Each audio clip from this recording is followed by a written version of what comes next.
Today on Callout, Penticton SAR does a late-night rope rescue on a steep embankment. The fire department's located the subject unconscious, 250 plus downslope. And later, rescue on ice. Kick with your legs. Kick with your legs. Come on, work with me.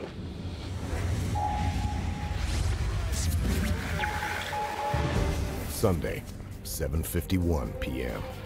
Penticton Search and Rescue is called out to do a rope rescue on a seriously injured driver who was thrown from his truck as it crashed down a steep embankment just minutes from town. The fire department is already on site administering first aid to the subject. The Penticton rope team assembles its SAR base and gears up for the rescue. PennSAR is in particular demand for this type of mission, and for good reason. We have a certified rope rescue team that can respond quickly and with the equipment and the expertise needed to do the job. Hey, everybody got a radio? That ability didn't just happen. PennSAR built their team from the ground up, fundraising $75,000 to buy the gear they'll use on this rescue. They have 16 fully certified volunteer members. Still, with the minimum 6 members needed to do a high angle or steep embankment rope rescue, they're operating at a bare minimum. They're volunteers, and people aren't always available.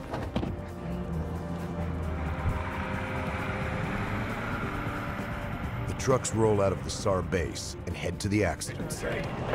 Okay, there's 5 people in SAR 3, rope team members that are just coming up to the substation. They radio the team leader, Pat Simpson, who's already on site assessing the situation and formulating a plan. The fire department's located the subject unconscious, 250 plus downslope.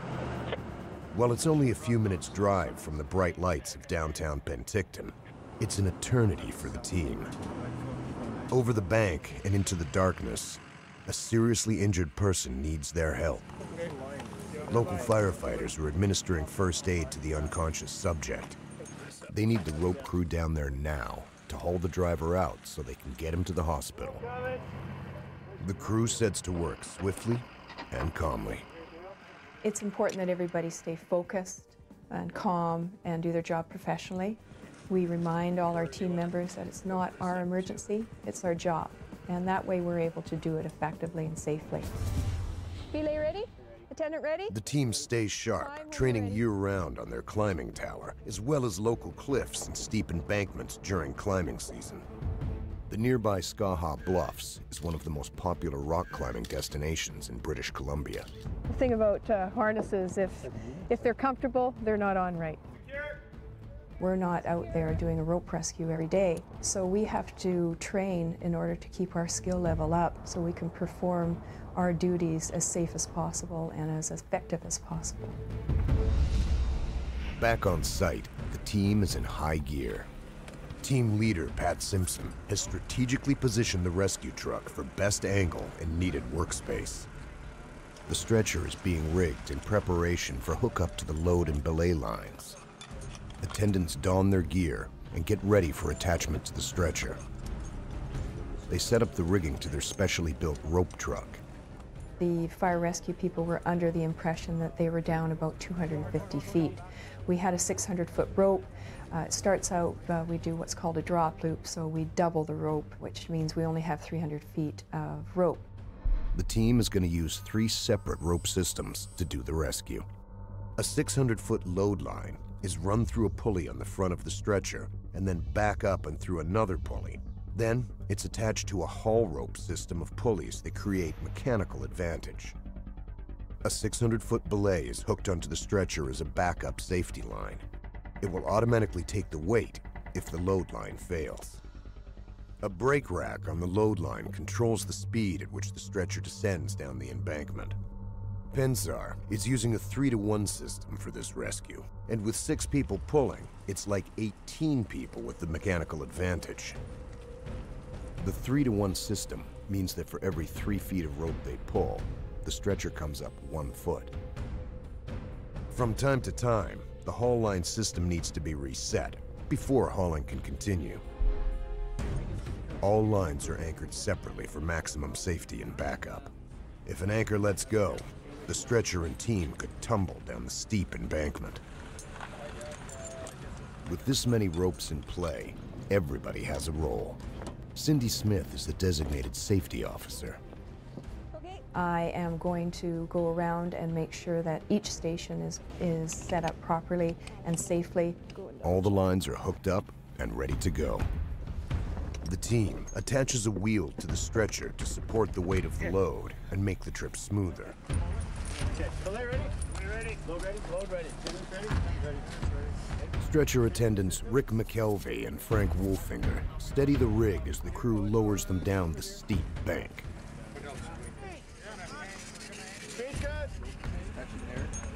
They will need to rely on radio communications from here on out because of the distance to the subject.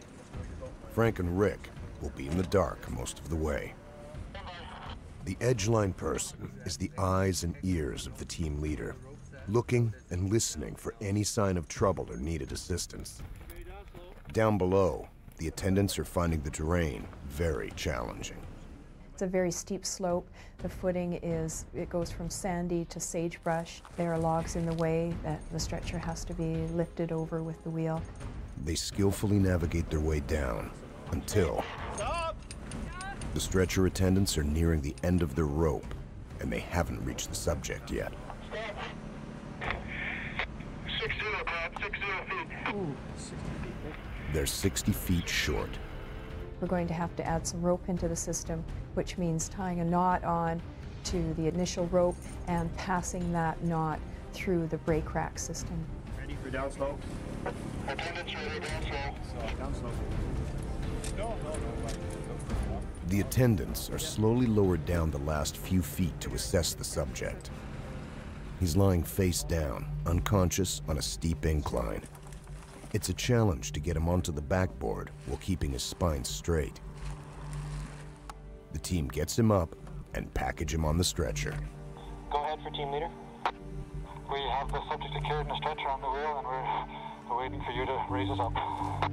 The rope team prepares to haul them up. The team's now preparing the ropes for a changeover from lower to a haul. Yes. The 6-person team starts hauling, keeping a steady pull on the line, but ready to stop at a moment's notice. The terrain is even harder to overcome on the way up. The stretcher attendants no longer have gravity on their side, and the extra weight of the subject makes for hard work. Stand by, team leader, we'll have to reposition our wheel. An ambulance from nearby Summerland is on site. They're cross-covering because Penticton received 3 emergency calls in a short period of time. Every part of the team's rope training is coming into play. Another complication pops up. We need more oxygen down to the subject, so one of our members is just attaching himself to the line and walking down the hill attached to the line as a safety. The life-saving oxygen is carried over the edge and down the embankment to where the team struggles to keep the injured subject stable. Ready to haul? Ready to haul? Hand over hand. The attendants strain to navigate the stretcher up the steep slope. The crew keeps hauling. The stretcher approaches the top. The haul is nearly done. Your fingers, everybody. The team removes the wheel from the stretcher before transferring the subject over to paramedics from the BC Ambulance Service. We managed to get him up. I think we must have done about 5 resets, so it was a good long haul. Long ways for a person to go in the vehicle. The injured subject has been rescued, but the night doesn't end there for Penticton SAR. They take a quick break before returning down the embankment to recover their gear. It'll be 11:30 before they're done and on their way home to some rest prior to starting their day jobs. That's the nature of volunteer search and rescue.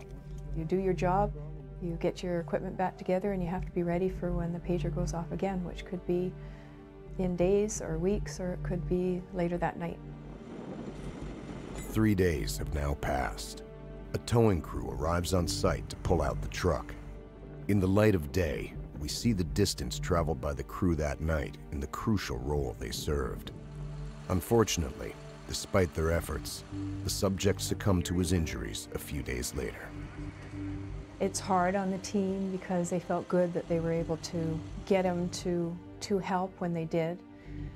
But having said that, they all know that they gave him the best chance possible. Which is really all anyone can ask or hope for if they're seriously injured 300 feet down a steep embankment in pitch black darkness. It's all in a night's work for Pensar.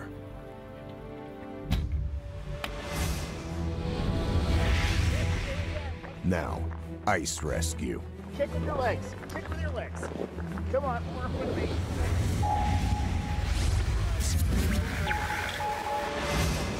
Friday, 2:33 p.m. A fisherman has fallen through the ice. Penticton Search and Rescue have been called out. They have just minutes to spare. I'll go. They see the fisherman and rapidly make a plan. On rope. The SAR member is tethered and quickly heads out to the subject. Rick, stay where you are. Come to you. To lessen the chance of breaking the ice further, he gets flat and crawls to the subject. Kick with your legs. Kick with your legs. Come on, work with me. The fisherman is pulled out. The SAR member wraps around him and signals to the team on shore to haul them to safety. Survival depends on how fast they can get a subject out before hypothermia sets in or drowning occurs. Pull him in. Penticton SAR are training in ice rescues. Okay, there you go. Okay, this isn't good. You fall into the drink, you're cold, you get the reflex, water goes in, you do a choke, choke, cough, cough, and all of a sudden you can't move anything. Your epiglottis is seized up on you and it holds for up to a minute. Does this incite calm behavior? No. Heck no. Okay, we're not calm, what do? We panic. We panic because we don't have a path to follow. The most critical thing we need is air, and we're not getting it. Our body starts to react to it in an emotional panic state. Okay? Approximately 24 people fall through the ice and die every year in Canada. Over the next 2 days, these 9 SAR members will learn how to save themselves and others should they fall through the ice. Chris Armstrong, a multifaceted rescue specialist and Nelson SAR member, will guide them through the course. The idea is to have our tethered person go out to the edge and see if we can't break through. So it is pretty thick, right? I mean, somebody give a pound right there and see if you can break through that little hole and see what the thickness out here is. It looks like probably greater than 6. Ice thickness is, of course, a critical factor. So is its strength. New ice is usually stronger than old ice. River ice is usually weaker than lake ice. The SAR members are training on a lake today. What do we know about this ice? We can put a truck on this stuff. Really nice and thick, okay? We can tell we're getting the radiant effect here. We're coming into spring. We've had warm temperatures. There's lots and lots of cracks in here. We've got a melt freeze layer on the top that's been cycling a lot, but we got good solid ice underneath. The group breaks up the ice to create different rescue scenarios, starting with self-rescue. There are different ways to get onto stable ice if they've fallen in. Remember, we're simulating here, right, that this ice is rotten and broken up. So when we climb out, we're going to roll away. If we use the picks to get out, we're going to drag ourselves along the ice with the picks and get away from that weak ice. Quick, quick, quick. The longer we spend in the water, the more time we're losing, right? One after the other. Okay, get to that edge. Get yourself up and roll away. Keep going, keep going, keep going. Too much fun. I love the water. Water's okay. It's actually warmer than what I'm used to, so I'm liking it. With confidence on the ice and in the water established, they start to learn how to rescue others. I'm going to be the subject out in the water. We're going to simulate that I'm unable to effect my own rescue, so we're going to have to do what they call a live swim or a live bait swim. So somebody's going to be tethered and monitored by a line tender on shore, and they're going to effectively come and rescue me from the ice jam out here through the broken ice. Hey, Hamish! Hamish, if you can hear me, sleep. The rescuer calls to the subject, aiming to instill calm and get the person to help in the rescue rather than impede. Come on, this is going to be tough, you guys. 2 guys on there. We got to pull them through and over that ice. This is probably the most simple form of going out there, getting somebody and pulling them back. Show them how difficult this form of rescue is, and then we'll start using the tools, boogie boards, rafts, canoes, whatever we got. They really start to see how important these tools are and how they can be utilized to quickly perform the rescue. That's hard work. You gotta keep thinking about pushing the ice down and watching where you're going at the same time. It's a lot of work even though you're being pulled. My body's warm. My hands are wet, they're a little bit cold. Otherwise, I'm not too bad. Hey, push that ice away and down. Make a hole. With these rescuers, with these rescue PFDs, we have an extrication leash that actually is tethered to the back of the suit, which is good when you're hanging onto a subject and being pulled backwards to fight your way back, but also the ice is hitting you in the back and you're being pulled backwards. We're trying it, seeing how it feels. These guys are learning practically what works, what doesn't. Gives them the tools in the real world when they're out there doing rescues to know what they should do and what they shouldn't do. Paddle and push. Talk to them. What are you doing? So we're using an OceanAid rescue raft. It's got open ends on it. What they're doing is getting out there, paddling out to the subject, put the front of that boat right up to our subject. They can get up front, pull them right in the boat. They don't have to pull them over the top or anything, but right in the end. Give the okay to our rescuers and retrieve them in. It's been a good first day here. Tomorrow's going to be even better. Day 2. The SAR members learn more about the tools that will help them save lives, including their own. So what we've done here is we've created a couple of quick improvised mechanical advantages. Sinking a simple ice screw into the edge of the ice or putting webbing around a log or a rock on shore. They get the rescuer out to the subject. When they make contact, they give the okay. They quickly attach a very quick drop loop, a 2-to-1, onto the rope by clipping it in, and then using that to haul with a mechanical advantage to get them just out of the edge of the water, out of the hole, and then they can just hand bomb the subjects to shore. Speed is the essence. By the time an emergency service gets to a scene where someone's fallen through the ice, time has passed. People don't get much time in that kind of temperature to survive. So when we get here, we don't have time to set up a whole bunch of fancy equipment or big mechanical advantage or rope systems. It doesn't happen. We don't want to complicate things. We don't want to prolong it. Very simple, get it done safe. The idea is to use all the tools, improvise from the most simplest form to the most complex, and see how it actually works. You want to use the horse collar to do all the work. Now we set them up with what we use as the most appropriate way. It's a cinch rope, where they've hooked up 2 knots into the rope. The rescuer can actually get into the water with a tether attached to the front. And about 6 feet of the line, there's another loop where they can actually swim around the subject in the water, hook them into a bight of rope. The rescuers can pull them to the edge. The rescuer in the water can help pull the subject or push the subject up onto the ice and then pull himself out. The last exercise of the day reinforces the importance of SAR member safety and the ability to self-rescue. Chris sets up the scenario. Okay, that's the backup. So in this particular instance, we have a member doing a search, looking for a body, looking for something around the river. They've fallen in and they're being swept under the ice. He's on a lanyard system. In a very safe and controlled environment, we can simulate this to create what's called mental imprinting. The theory is that if someone actually has this happen to them in the future, instead of going into a state of panic, they have a path to follow in their mind. They've done this before, they know what it feels like, they know that they can survive it, and they will do it. That's why we create these situations. When you go under, you're going to stay under this ice, but you're just going to be off to the edge. Okay? How do you feel about that? Good. Now just tell him to let go of that rope when I'm Yes, I am. He doesn't owe you money, does he? Okay, you count to 3, hold your breath, and go. The final self-rescue exercise can be frightening. You can almost feel the adrenaline. Here he comes. But learning they can get themselves free in this type of controlled situation may save their lives if it happens for real. Now, if it happened to you, though, is it totally doable? Yeah. Yeah, you feel it? You wouldn't want to be under there long, though. No. Good job. Okay. We want to make sure that these guys can try these things in a controlled and safe setting, see what effort needs to be given, figure out what works and what doesn't work, so when it comes time to do it for real, they have the tools, they have the training, now they have experience, give them good judgment, they'll go out there and get it done. Out he comes. A happy wrap-up this time, And with this kind of training, hopefully the same in a real emergency. Beautiful. Well done.